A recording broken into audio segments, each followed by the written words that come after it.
जय हिंद दोस्तों। पिछली क्लास में हमने यानी कि आपको बताया था रूट के बारे में, जड़ के बारे में समझाया था अच्छे से। तो अब अपना अगला टॉपिक आता है तना के बारे में समझते हैं हम। अगला टॉपिक हमारा स्टेम या तना आता है। तो जो तना होता है क्या है, जिसे हम ब्रांचेस कहते हैं, शाखाएं कहते हैं, वही क्या होता है, स्टीम होता है, यानी तना होता है। तना यानी कि जिसको ब्रांचेस कहते हैं वही तना होता है। अब देखो तना होता क्या है, ये हमारा क्या हो गया, बीज हो गया। इसमें जो ऊपर का भाग होता है उसे क्या कहते हैं, हम फलमूली कहते हैं। क्या कहते हैं, फलमूली कहते हैं। फलमूली परांकुर कहते हैं। क्या कहते हैं, परांकुर कहते हैं। और नीचे वाले भाग को क्या कहते हैं, रेडिकल कहते हैं। क्या कहते हैं, रेडिकल कहते हैं। ऊपर वाला भाग है ये फलमूली हो गया, ये क्या अपना बीज है। और इसमें ऊपर वाला जो हिस्सा है ये हमारा बीज हो गया। बीज में ऊपर वाला भाग है, ऊपर की ओर जाता है, इसे फलमूली कहते हैं। ये हिंदी बोलते तो परांकुर कहते हैं। इससे हमारा यानी कि स्टीम का फॉर्मेशन होता है, स्टीम का निर्माण होता है। और नीचे वाले भाग यानी कि जहां से जड़ें निकलती है उससे वो क्या होता है, रेडिकल होता है। नीचे वाले भाग को क्या कहते हैं, रेडिकल कहते हैं। तो देखो हमारे जो यानी कि स्टीम है, इसका विकास कहां से होता है, फलमूली से होता है, यानी परांकुर से होता है। जो आप यानी पेड़ में देखते हो छोटे छोटे यानी कि ब्रांचेस देखते हो किसी पेड़ में, तो वो क्या होगी, ब्रांचेस यानी कि तना ही होती है। एक प्रकार से वो तना ही होती है। आप ऐसे मत समझना, उसका जो मेन जो निकल रहा है फलमूली परांकुर से निकल रहा है वही स्टीम है। साइडों में जाने वाली जो ब्रांचेस है वो भी स्टीम ही है। अब देखो पहले आप देखते हो स्टेम, मोटे वाला स्टेम जो ब्रांचेस निकलती है, ब्रांचेस के बाद छोटे छोटे उसे डालियां निकलना शुरू हो जाती है। डालियां निकलने के बाद उसे दातुन निकलने शुरू होते हैं। तो वो सब क्या है, एक प्रकार से तना ही है। आप जैसे दातुन करते हो ना, वो भी क्या है, एक तना ही है। यानी कि छोटी वो स्मॉल स्टीम हो गया, और जो बड़ा वाला है वो क्या हो गया, बिग स्टीम हो गया, ब्रांचेस कर देते हैं। तो देखो इसका यानी विकास कहां से होता है, परांकुर से होता है, यानी कि फलमूली से होता है। स्टीम का विकास यानी कि कहां से होता है, फलमूली से होता है, यानी परांकुर से होता है। अब देखो ये जियोट्रॉप है, नेगेटिव होता है या पॉजिटिव होता है। अब मैंने आपको बताया था कि नेगेटिव का मतलब यानी कि हाँ ना होता है। जो बायोलॉजी है उसमें हम हाँ या ना नहीं बोलेंगे, बल्कि क्या बोलेंगे, नेगेटिव और पॉजिटिव बोलेंगे। यानी जियोट्रॉप यानी भूमि के ऊपर आता है तो हाँ, ये सॉरी क्या है, भूमि के नीचे जाता है। यानी जियोट्रॉप यानी भूमि के अंडरग्राउंड जाने वाला है, उसे क्या कहते हैं, जियोट्रॉप कहते हैं। और जो भूमि के ऊपर आता है उसे क्या कहते हैं, फोटोट्रॉप कहते हैं। तो क्या है, भूमि के यानी कि नीचे जाता है नहीं, तो ये कैसा हो गया, नेगेटिव। क्या हो गया, नेगेटिव होता है। यानी कि जियोट्रॉप में क्या होता है, नेगेटिव होता है। क्या है, फोटोट्रॉप होता है। क्या भूमि के ऊपर की साइड आता है तो हाँ ये क्या होता है, फोटोट्रॉप होता है। यस, ये कैसा होता है, फोटोट्रॉपिक है, फोटोट्रॉप होता है। इसके अलावा है फोटोट्रॉप। अब देखो यानी कि जो स्टीम होता है, जो यानी तना होता है, उसकी एक विशेषता होती है। तना पहचानने में आप यानी गड़बड़ कर देते हो तो उसके लिए पहचान होती है। तो तना होता है उसमें यानी क्या होता है, नोड और इंटरनोड पाई जाएगी, यानी उसमें गांठ पाई जाएगी। नोड और इंटरनोड मतलब गांठ पाई जाएगी स्टीम में। स्टीम होगा जो भी स्टीम होगा उसमें क्या पाई जाएगी, नोड और इंटरनोड पाई जाएगी, यानी कि गांठ पाई जाएगी। और एक यानी कि दूसरा आता है, यानी कि तने को यानी कि पेड़ को सर्वाधिक नुकसान कब होता है, जब यानी तने को छीलने से या पत्तियां गिराने से। तो तने को छीलने से सब सर्वाधिक नुकसान होता है। क्यों, क्योंकि तने को काट दिया तो उसका यानी कि शुरू से विकास होगा, तो ऐसे पत्तियां गिराने से भी यानी कि पेड़ को नुकसान होगा, लेकिन उतना नुकसान नहीं होगा जितना कि स्टीम को छीलने से हो जाएगा। यानी कि तने को छीलने से जितनी हानि होगी उतनी हानि नहीं होगी, क्योंकि पेड़ है ऊपर चढ़ में तो पत्ते वैसे भी गिरा देते हैं। तो यानी तने को छीलने से क्या होगा, इस पेड़ को सर्वाधिक हानि होगी। इसमें बाद में देखो हम आगे की ओर यानी कि स्टीम के टाइप्स देखते हैं, कितने टाइप्स के स्टीम होते हैं वो देखते हैं। तो चलो तो अब हम यानी कि स्टीम के जो टाइप्स है उनके बारे में देखते हैं। स्टीम होता है वो एक 3 प्रकार से होता है, 3 टाइप्स का होता है। कितने टाइप्स का, 3 टाइप्स का स्टीम होता है। फर्स्ट टाइप आता है एरियल स्टीम, यानी वायवीय स्टीम, जो यानी भूमि के पूर्ण ऊपर होता है, पूरा का पूरा स्टीम भूमि के ऊपर होता है। दूसरा अर्धवायवीय स्टीम, जो यानी कि थोड़ा बहुत हिस्सा उसका जमीन के अंदर रहेगा, अंडरग्राउंड रहेगा, लेकिन बाकी का हिस्सा यानी कि बाहर रहेगा। यानी 10-20% हिस्सा है ना जमीन के अंदर रहेगा, बाकी 70-80% हिस्सा यानी कि जमीन के बाहर रहेगा। तीसरा तो पूर्ण रूप से अंडरग्राउंड, भूमि के अंदर यानी कि जो स्टीम रहते हैं उन्हें अंडरग्राउंड स्टीम कहते हैं, यानी कि भूमिगत तना कहते हैं। 3 टाइप्स के होते हैं। अब देखो 95 यानी कि जो स्टीम है ना वो क्या होते हैं, 95% स्टीम है वो यानी क्या होते हैं, वायवीय स्टीम होते हैं। वायु मतलब भूमि के ऊपर होते हैं। आप जितने भी यानी कि पेड़ पौधे देखते हैं अपने आसपास, यानी कि नीम हो गया, बरगद हो गया, जामुन हो गया, आम हो गया, इन सब के जो पेड़ है, बबूल का पेड़ हो गया, इन सब की वायु स्टीम होते हैं। ये सब स्टीम में वायु स्टीम में पाए जाते हैं, यानी कि जिनका भी तना क्या है भूमि से ऊपर है वो कैसे होते हैं, वायु स्टीम होते हैं। अब देखो यानी कि जो आप देखो दूसरा यानी कि इसका अर्धवायु स्टीम। अब यानी कि अर्धवायु में क्या आता है, जैसे अपनी घास वगैरह है उनका थोड़ा बहुत हिस्सा यानी कि जमीन के अंदर रहता है और यानी कि बाकी का हिस्सा बाहर रहता है, यानी 10 से 20% हिस्सा जमीन के अंदर रहता है और बाकी का हिस्सा यानी कि जमीन के बाहर रहता है। तो ये अर्धवायु में हो गई, यानी थोड़ा हिस्सा जमीन के अंदर है, थोड़ा हिस्सा ही बाहर है। न तो ये अंडरग्राउंड हुआ न वायु में हुआ, इसलिए इसको इसमें अर्धवायु में रख दिए। जिसके एग्जाम्पल आप घास जलकुंभी देख लेते हो, तो जलकुंभी वगैरह है ना, इनको भी यानी कि जब पानी के ऊपर से हटाया जाता है आपने देखा होगा, क्योंकि पानी में यानी कि जो समुद्री जीव है उनको ऑक्सीजन यानी पहुंचने नहीं देते, इसलिए उनको हानि होती है। तो घास देखते हो होंगे आप, घास का कुछ हिस्सा है वो जमीन के अंदर रहता है, इसलिए घास को ऊपर से काट लेते हैं ना, ऊपर से काट लिया घास को तो यानी कैसा हो गया वो, तो वापस यानी कि वो बड़ा हो जाता है, वापस यानी कि उसमें कॉपर ला करके वापस से वो बड़ा होने लगता है, क्योंकि उसका स्टीम नहीं कटा है, स्टीम है वो बीच से कटा है इसलिए वापस फूट रहा है। लेकिन कुछ कुछ क्या होते हैं, घास काटने वाली जो लड़कियां होती हैं वो घास को खुरपी लेके यानी कि एकदम से खोल देती है, इसलिए वो वापस से ग्रो नहीं हो पाएगा, वापस वो बढ़ती नहीं कर पाएगा ना। तो घास को यानी कि ऊपर से काटने से कोई नुकसान नहीं है, लेकिन नीचे से काटने से यानी कि घास दोबारा से नहीं ग्रो हो पाएगा, इसलिए घास को ऊपर से काटना चाहिए।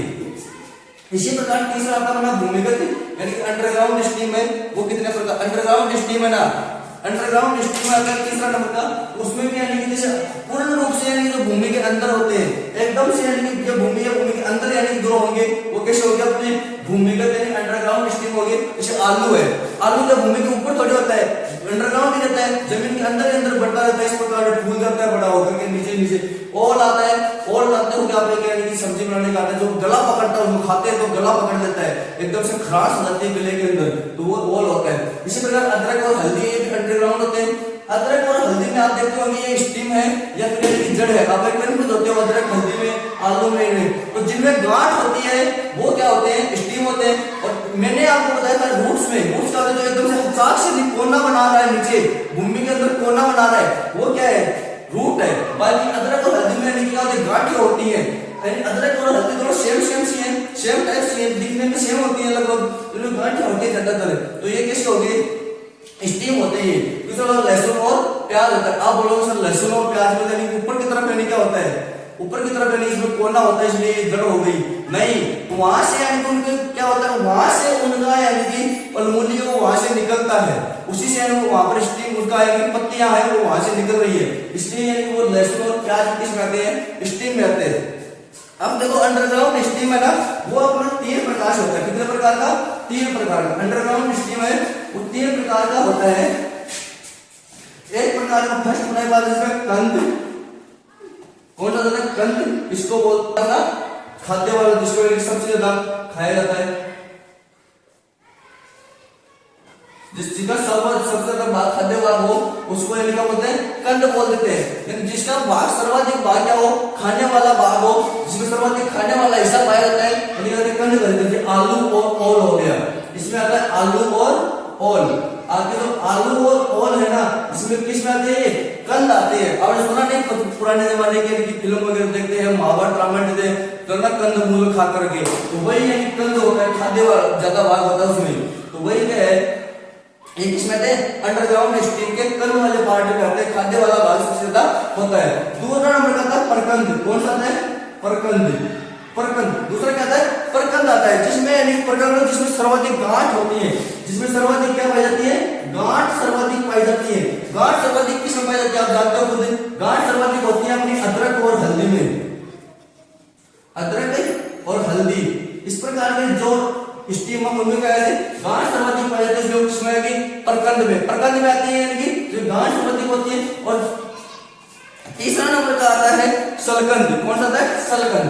3 नंबर का आता है सलकंद, तीसरा नंबर 3 टाइप्स का आ गया सलकंद। सलकंद है जिसमें किसकी जल की मात्रा सर्वाधिक होती है, जिसमें सलकंद में आता है, जैसे लहसुन और प्याज, लहसुन और प्याज है ना, ये किसमें आएगी, जल में सर्वाधिक होती है। मतलब साफ साफ बात है कि जो अंडरग्राउंड स्टीम है उसको याद करने के ट्रिक टेक्निक यानी कि याद रख लो, यानी कंद वाला आलू और ओल जिसमें सर्वाधिक क्या होता है, खाने वाला भाग होता है, और परकंद यानी गांठ यानी मसाले आगे इसमें अदरक और हल्दी दोनों के मसाले टाइप के हो गए। तो ये होगी डांस संबंधी होगा प्रकंद, और सलगम में भी जल संबंधी होगा लहसुन का, ये भी नहीं मसाले में आते हैं, मसाले में यूज करते हैं इसका भी। तो यानी कि आपको यानी कि एक बार क्वेश्चन पूछा गया था कि इस जगह क्वेश्चन है कि अदरक रूट है या स्टीम है, रूट है या स्टीम है। तो अदरक क्या होगी, उसमें ऑप्शन दे कि इसमें नोड और इंटरनोड पाए जाते हैं, इसलिए इस प्रकार का ऑप्शन दे। तो अदरक क्या है, स्टीम है, क्योंकि अदरक में क्या होता है नोड एंड इंटरनोड पाए जाते हैं, इसलिए क्या है अदरक स्टीम होता है, यानी कि तना होता है। इसी के साथ यानी कि आपका जो तने वाला पार्ट था अच्छे से समझ में आ गया होगा। अगला जो टॉपिक होगा हमारा यानी कि वो पत्तियों पे होगा, यानी कि लीव्स पे, यानी कि अगला टॉपिक है वो लीव्स पे लेकर के आएंगे। आपको अच्छे से समझ में आ गया होगा यानी तना कितने टाइप्स का होता है, तना होता क्या है, मेन चीज ये कितने टाइप्स के होते हैं तने, कौन कौन से टाइप्स है तने के, यानी कि एक बार फिर से यानी कि देख लेते हैं। यानी कि तने है, स्टीम है, वो यानी कि विकास कहां से करता है, पलंगुली से विकास होता है। ये जियोट्रोपिक है, फोटोट्रोपिक है। तो ये कैसा है, फोटोट्रोपिक पॉजिटिव और जियोट्रोपिक नेगेटिव है। और इसकी विशेषता क्या होती है, स्टीम की विशेषता होती है इसमें नोड एंड इंटरनोड पाए जाते हैं। क्या पाए जाते हैं, नोड एंड इंटरनोड, क्या पाए जाते हैं, node and internode, node and internode पाए जाते हैं स्टीम के अंदर। और दूसरी बात, इसको छीलने से यानी कि सर्वाधिक हानि होती है, लेकिन पत्ते ग्रहण से, क्योंकि पत्तियां तो आपको पता है पतझड़ के मौसम में जो पेड़ पौधे हैं वो अपनी पत्तियां सोते ही गिरा देते हैं, इसलिए यानी कि सर्वाधिक हानि इसको छीलने से होती है।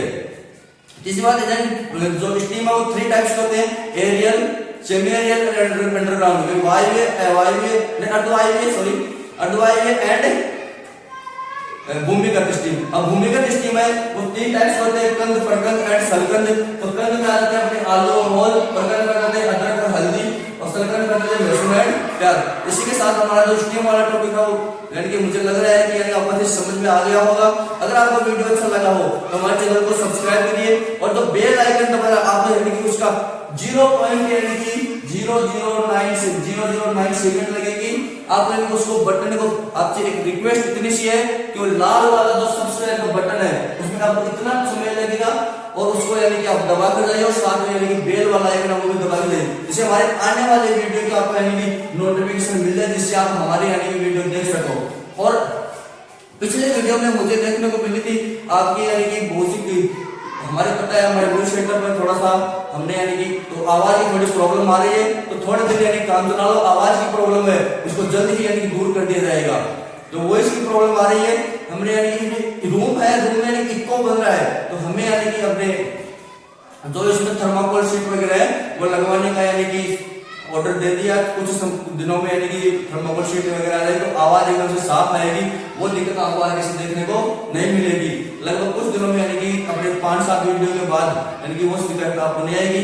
तो यानी कि तो इससे यानी कि एक बार काम चलाओ, थोड़ा सा यानी कि कॉम्प्रोमाइज करके चलो। इसी के साथ हम मिलते हैं अगले वीडियो में। जय हिंद, जय भारत।